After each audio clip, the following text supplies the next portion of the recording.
Sou cruel por querer o meu salário só pra mim? Se você é novo no canal e gosta de histórias, já inscreva-se, deixe seu like e ative as notificações. Meu nome é Samuel, tenho 27 anos, moro com a minha mãe Ruth, de 55 anos, e dois irmãos, o Alfredo, de 21, e a Márcia, de 17. Essa é daquelas histórias que muita gente vai ler e pensar, eu já vivi algo parecido. Durante toda a minha infância e adolescência, quem sustentava tudo era o meu pai, o Ricardo, hoje com 61 anos, alfaiate desde os anos 80. Eu lembro de ver ele saindo cedo, ainda escuro, com aquele cheiro característico de tecido e giz nas mãos, e voltando tarde, carregando a responsabilidade de manter a casa inteira.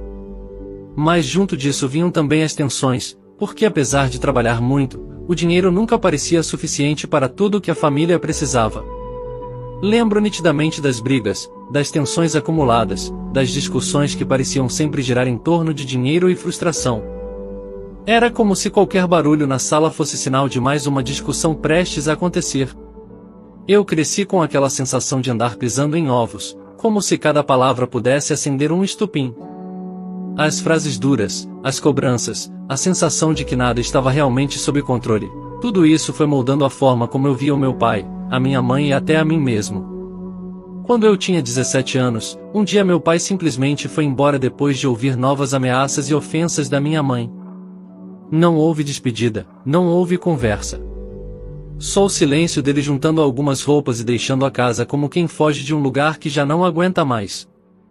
Ele saiu de casa e, com o tempo, se afastou de nós, como se cada mês que passava apagasse mais um pouco do vínculo que tínhamos. Eu tentava entender o que tinha acontecido, tentava achar um culpado, mas no fim tudo parecia uma mistura de mágoas antigas, cansaço e uma família que estava se desfazendo aos poucos. A vida seguiu. Hoje ganho muito bem para alguém da minha idade, mais de 15 mil reais por mês, algo que eu jamais imaginei quando era adolescente e via minha mãe calculando cada centavo do mercado na mesa da cozinha. E sou realmente grato a ela pelo que conseguiu fazer com tão pouco, porque a verdade é que muitas vezes ela parecia segurar o mundo nas costas sozinha. Minha mãe estudou só até o final do ensino fundamental, e ainda assim sempre deu um jeito de trabalhar, aprender o que fosse necessário e se virar, fosse lavando roupa para fora, fosse fazendo bicos que apareciam, tudo para garantir que a gente estudasse. Era como se cada pequeno esforço dela empurrasse a gente um passo para fora daquela vida cheia de limitações, e por muito tempo isso me fez sentir que eu devia a ela tudo o que sou hoje. Só que as coisas nunca foram simples. Minha mãe adoeceu, se endividou, fez empréstimos, quase fomos despejados. E foi exatamente nesse período que a pensão do meu pai virou praticamente o único fio de sustentação da casa. Lembro da primeira decisão judicial, ainda quando eu era jovem, aquela sensação de que tudo dependia do que um juiz decidisse em algumas folhas de papel. A pensão vinha todo mês, mas era como viver à sombra de algo frágil, porque qualquer mudança, um emprego novo, um aniversário que mudasse a idade de alguém, uma escola diferente, podia virar motivo para um novo pedido de revisão. Durante alguns anos, a pensão do meu pai foi realmente a única renda da casa, e minha mãe vivia com medo de que ela diminuísse. Quando fiz 18, ela pediu para eu seguir estudando, quase implorou, dizendo que se eu fosse trabalhar a pensão ia reduzir imediatamente e que isso colocaria a casa inteira em risco. Falava que o juiz poderia entender que, tendo um filho adulto empregado, meu pai não precisaria pagar mais o mesmo valor. Eu lembro dela explicando isso com uma mistura de desespero e estratégia, como se dependesse da minha escolha manter a casa de pé.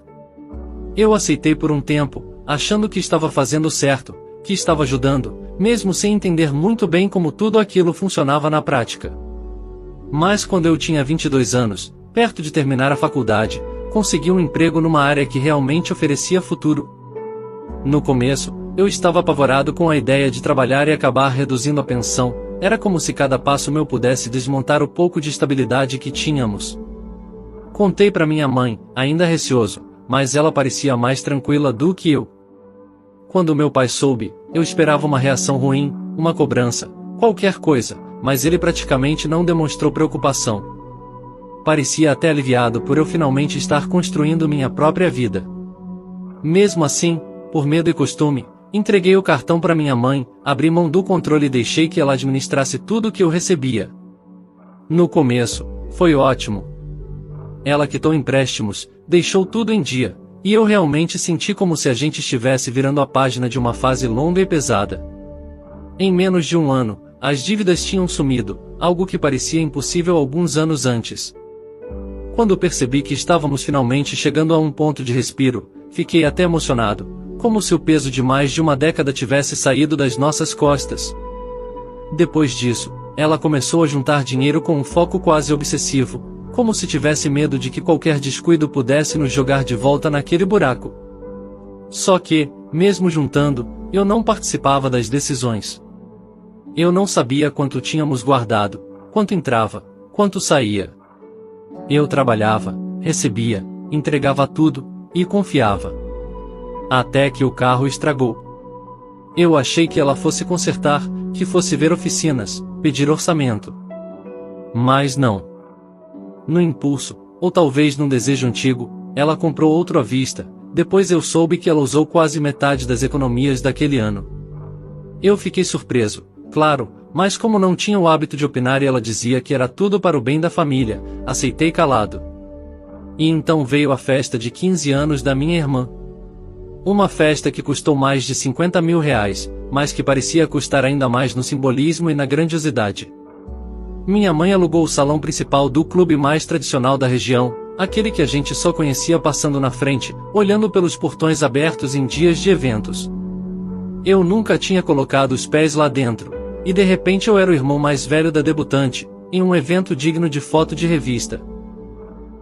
O salão era enorme, iluminado por lustres que deixavam tudo com um brilho quase teatral. Minha mãe contratou buffet completo, decoração com flores naturais, DJ, cabine de fotos, fotógrafo profissional e até um cerimonial que coordenava tudo com rádio na orelha. Vieram centenas de convidados, eu juro que jamais imaginei tanta gente. Eram parentes distantes que eu mal lembrava, amigos e colegas da escola da minha irmã, colegas da minha mãe, vizinhos, conhecidos de conhecidos, parecia que todo mundo da cidade tinha sido convidado. A festa era tão grande que, por alguns momentos, eu fiquei me perguntando se alguém ali sequer sabia quem tinha bancado tudo. Minha mãe falava com brilho nos olhos que era o sonho da Márcia, que não queria que minha irmã crescesse sentindo que teve menos do que os outros, que era uma oportunidade que ela mesma nunca teve. Ela dizia isso como quem finalmente consegue realizar algo guardado no peito por décadas, algo que misturava orgulho, reparação e desejo. Mas mesmo com todo esse brilho, no fundo eu senti um incômodo, não com a festa em si, não com a alegria da minha irmã, não com a realização da minha mãe. O incômodo vinha de outro lugar, da certeza silenciosa de que meu trabalho, meu salário, meus sacrifícios estavam sendo usados para decisões enormes sem que eu fosse sequer consultado. Enquanto todos brindavam, enquanto os flashes das fotos iluminavam o salão, eu me sentia cada vez menor, como se fosse um provedor invisível, alguém que só abastecia a máquina mas não tinha voz sobre o rumo que ela tomava. Acontece que meu pai viu tudo pelas redes sociais. Fora o carro. E para piorar, alguns dias depois da festa, um jornal local publicou uma matéria na coluna social, com fotos do salão, da decoração e até da minha irmã chegando pelo tapete vermelho. Aquilo circulou rápido, e quando chegou até o meu pai, ele não pensou duas vezes. Entrou na justiça. Em 3 meses, a pensão caiu pela metade. No processo, o argumento era exatamente esse, que eu ganhava bem e podia sustentar a família. As provas? As fotos da festa espalhadas pelas redes e a matéria do jornal, além do registro do carro comprado à vista. Eu lembro do dia em que ele saiu do fórum, olhou para mim com uma expressão que eu não via desde a minha infância, uma mistura de cansaço, ironia e uma pontinha amarga de eu avisei, e disse: "Em 2 anos tua irmã faz 18. No dia do aniversário dela, eu entro com outro processo. E filho, agora você está sentindo um pouco do que a tua mãe me fazia passar." Aquilo ficou martelando dentro de mim de um jeito que eu não sabia explicar, como se uma porta que eu nunca tinha aberto realmente tivesse sido escancarada bem diante de mim.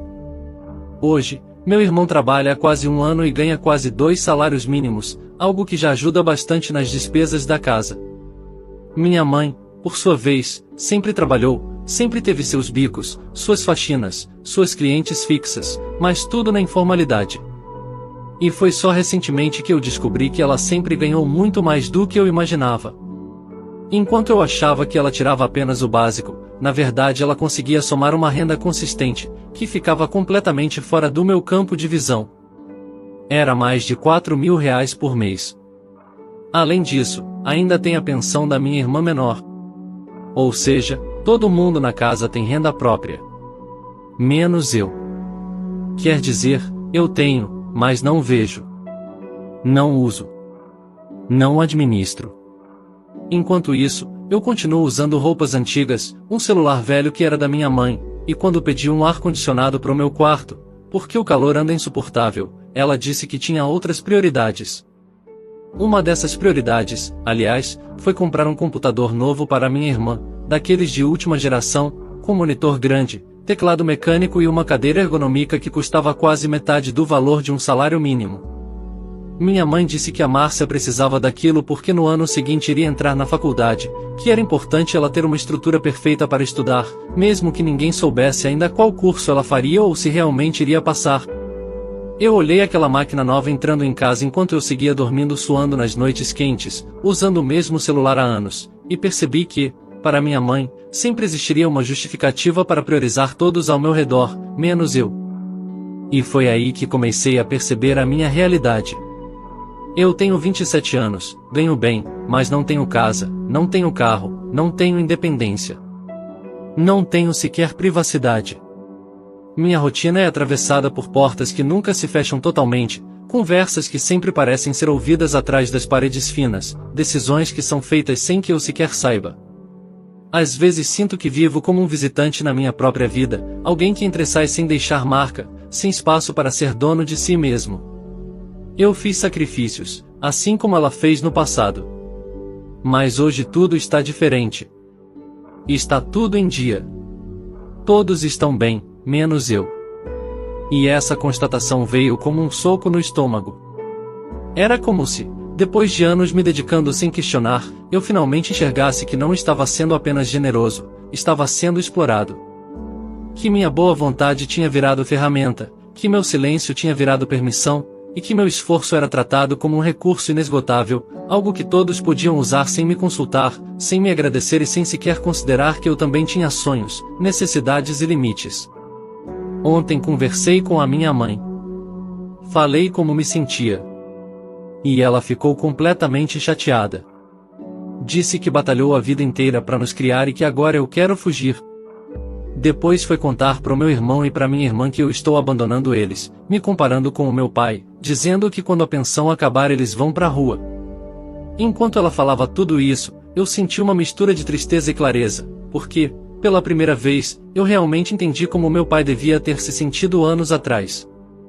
Aquela pressão, aquela culpa colocada nas costas de alguém que já estava exausto, aquela sensação de que qualquer tentativa de buscar a própria paz era tratada como abandono.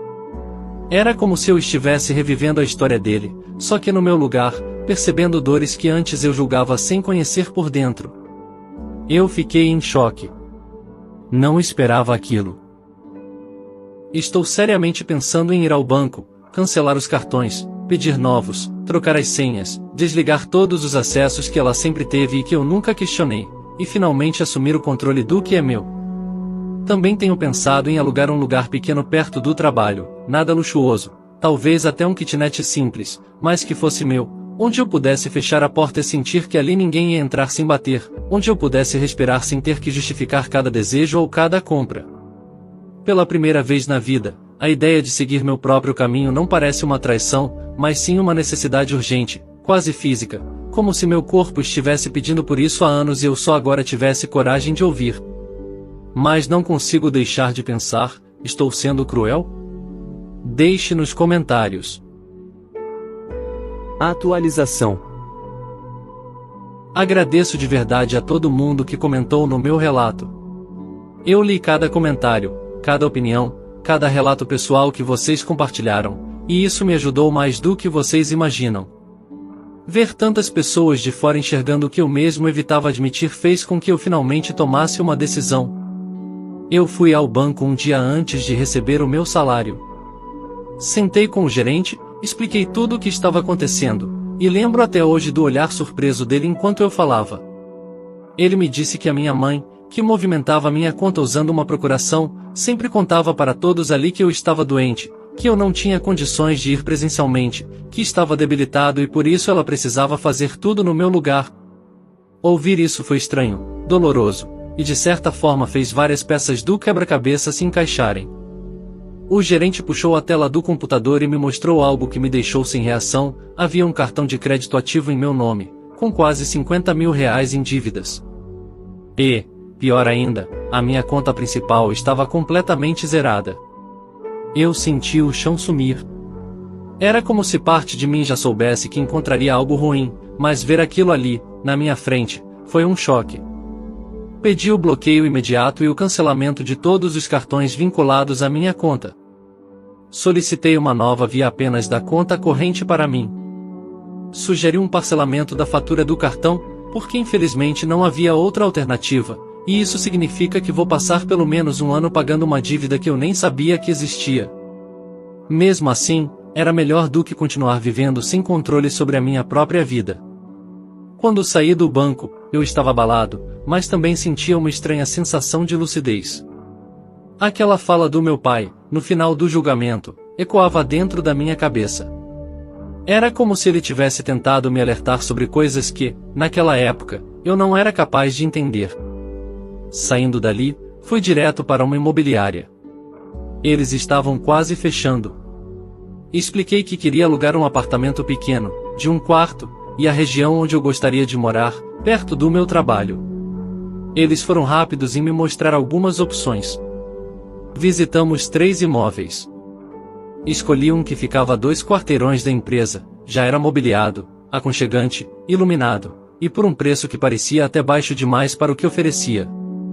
Me pediram alguns documentos, fizeram análise de crédito e, por causa do meu histórico confuso por causa daquela dívida que eu nem sabia existir, pediram 3 meses de aluguel adiantado. Eu aceitei. Nesse ponto, eu só queria resolver minha vida. No dia seguinte, acordei cedo, recebi meu salário e saí de casa antes que alguém acordasse. Passei na imobiliária, fiz o pagamento dos 3 meses, fui ao banco e saquei cerca de R$1.000 para me organizar nos próximos dias. Falei mais uma vez com o gerente e deixei extremamente claro que, a partir daquele momento, ninguém além de mim poderia ter acesso à minha conta. Ele confirmou tudo e desejou boa sorte. Depois disso, pedi um dia de folga ao meu chefe. Voltei para casa, coloquei minhas coisas numa mala e saí. Peguei um carro de aplicativo e fui para um novo apartamento. Passei um bom tempo lá, organizando tudo. O armário era maior do que o de casa, já tinha TV, ar-condicionado, uma mesa espaçosa e uma cama de casal novinha.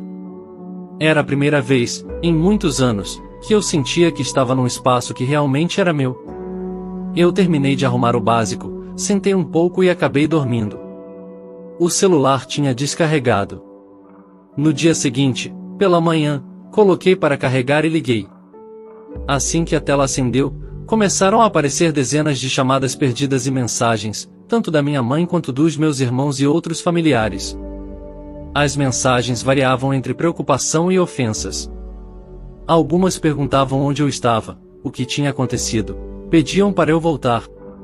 Outras diziam que eu era ingrato, que tinha traído a confiança da família, que era egoísta, que estava repetindo a história do meu pai. Eu fiquei olhando para tudo aquilo por longos minutos, sentado na cama nova, com o apartamento silencioso ao meu redor. E pela primeira vez, mesmo no meio de todo aquele caos, eu senti que estava exatamente onde deveria estar. Comentário do curador.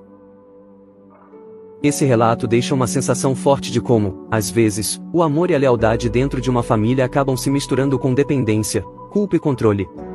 O Op carregou por anos um peso que não era dele, tentando compensar escolhas e erros que começaram muito antes de sua vida adulta.